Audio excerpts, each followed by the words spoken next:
Before we talk about SimCity 2000, let's have a slight history lesson. Now, my younger fans might not think about this, but there was a point in time where personal computers were not as widespread as they are today, which is basically everywhere. And so there weren't a lot of personal computer games, or at least not really popular ones.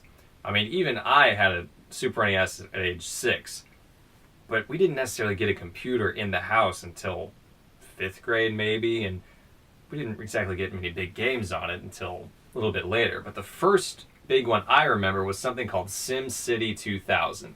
Now, SimCity has gone on to inspire so many spin-offs, including Sim Ant, Sim Copter, Sim Tower, Sim Town, Sim Safari, The Sims, which, if you're keeping track, is the best-selling computer game of all time.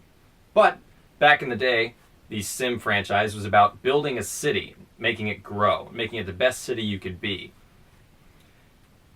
Now, of course, I wasn't necessarily old enough, I think, to understand a lot of the concepts and mechanics of it, and I wasn't necessarily patient enough to just let the city grow year by year. Because if I didn't pick the speed up, I would just build so much stuff and run out of money. It was interesting to see time go really, really fast, and the taxes get really high because the city would just disintegrate. It would turn into slums and broken down buildings. Everyone would leave. But if you jack the tax back down, actually, they would all come flocking back, which is an interesting concept.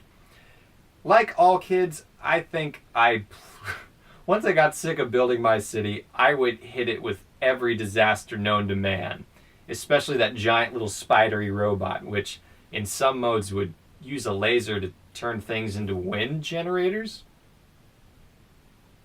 Even back in the day, actually, I was that kid that would make the wind generators and the hydro plants and the solar plants and all the green technology as opposed to coal or nuclear plants. So I guess I was just sort of destined to be the liberal person that I am. I can also look back on SimCity 2000 and realize that I learned a little bit about city management because I played that game. You had to have a certain amount of hospitals and fire stations and police stations to make sure that everybody was responded to in the correct way.